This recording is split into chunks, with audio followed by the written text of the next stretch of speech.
Salut à tous, ici l'indépendant radical, j'espère que vous allez bien aujourd'hui.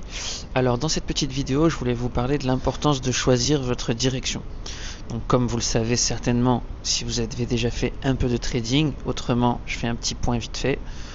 Quand on trade, on peut prendre deux directions. On peut prendre une direction à la hausse, qu'on va appeler ça une position à l'achat. En anglais on peut dire aussi un long ou un buy. Tous les mots disent la même chose, c'est-à-dire que si le marché part vers le haut, on gagne de l'argent. On peut aussi faire un short pour les débutants. Un short, c'est miser, par exemple, on va dire ici, on va dire si on rentrait, on va dire je mise que le marché parte vers la baisse. Donc c'est simplement le sens opposé. On peut dire faire une vente, on peut dire faire un sell ou on peut dire shorter le marché. C'est plus difficile pour les débutants à comprendre qu'en fait quand on short le marché, c'est-à-dire que le courtier nous prête les positions de quelqu'un d'autre, si on réalise une performance négative, on gagne quand même de l'argent. Donc en fait simplement, pour vraiment simplifier au maximum, on peut viser à la hausse ou on peut viser à la baisse. Ok. Donc moi ce que je vous invite, dans l'idée de pouvoir normer ses positions, dans l'idée de structurer son trade et dans l'idée de développer une façon de penser, je vous invite à choisir une direction. C'est-à-dire que certaines personnes vont être plus performantes quand le marché se retourne et vont plus facilement voir des sells, des positions à la baisse. Il y en a qui vont faire des positions plutôt à la hausse en permanence, comme ça. Moi, personnellement, j'ai choisi des positions en buy, à l'achat, à la hausse. Pourquoi ? En fait, tout simplement, déjà, je suis plutôt quelqu'un de positif, même si on ne dirait pas. Et en réalité, j'ai l'impression sur les actifs que j'aime que les tendances à la hausse sont souvent beaucoup plus longues, alors que les phases de baisse sont généralement, les phases de correction sont généralement plus courtes. Ça, c'est une analyse très empirique, ça veut rien dire, ça n'a rien de professionnel.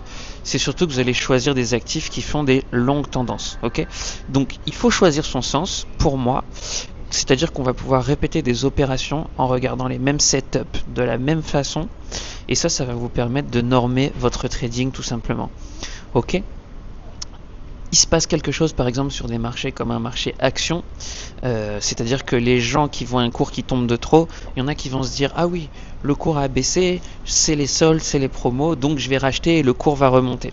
Bon, généralement les gens qui pensent comme ça se font éclater la plupart du temps, mais malgré tout, on va dire que les gens, quand ils perçoivent une très grande baisse, ont plutôt tendance à être optimistes pour espérer que ça remonte. Donc pour moi, si on suit entre guillemets la mentalité des gens, la psychologie ambiante des marchés, pour moi il y a plus de chances de gagner en étant à la hausse.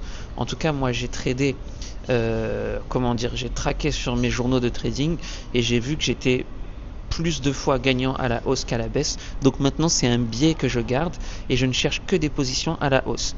Est-ce que malgré tout, quand on sait trader à la hausse, on peut aussi trader à la baisse ? Évidemment, c'est exactement la même méthodologie. Il suffit d'inverser simplement le graphique. Mais moi, je vous invite vraiment à avoir une direction, une façon de voir, de répéter toujours la même chose. Et c'est cette discipline, cette rigueur qui va vous faire réussir sur les marchés. Donc, bien sûr, si vous n'avez pas l'habitude de trader, faites vos tests, prenez des notes surtout, essayez de voir ce qui marche pour vous, ce qui marche pas. Et moi je vous invite à avoir un biais qui va être toujours haussier ou baissier. Maintenant ce biais, ça veut pas dire je prends des trades tout le temps à la hausse et j'espère que le marché va tout le temps monter. Ok, donc par exemple de façon empirique, on a une grosse phase de marché baissier. Ok, on voit par nos indicateurs ou par notre analyse technique qu'on a une phase de latéralisation. Ok, et ensuite moi je me dis ok, je peux aller chercher des hausses. Et ensuite, il y a des tendances haussières qui s'opèrent. Je cherche toujours, entre guillemets, les mêmes genres de setup. Par exemple, on a une grande phase de baisse. Ok, on a un marché qui se retourne. Et ensuite, boum, on prend une phase de hausse. Donc, c'est pour ça que je vous invite à avoir toujours un biais qui soit haussier ou baissier. Et normalement, ça devrait améliorer votre taux de réussite, votre win rate. On parle souvent en anglais. C'est pas pour être chiant, c'est pas pour se la raconter. C'est juste que la plupart des ouvrages et des contenus de qualité en trading sont généralement en anglais. Ok, et donc je vous invite à choisir votre direction et à casser le jeu. Si ça vous a intéressé, je vous propose de regarder le lien dans la description. Il y a un lien pour télécharger mon guide 5 étapes vers le changement. Vous mettez votre mail, je vous envoie ça, c'est gratuit. Dedans il y a toute ma façon de penser. Ok. Et puis pour les plus motivés, vous pouvez regarder aussi, je vous parle de la Trading Room. Et puis nous, on se voit dans une prochaine vidéo. Allez, ciao les indépendants, à très bientôt et surtout prenez soin de vous.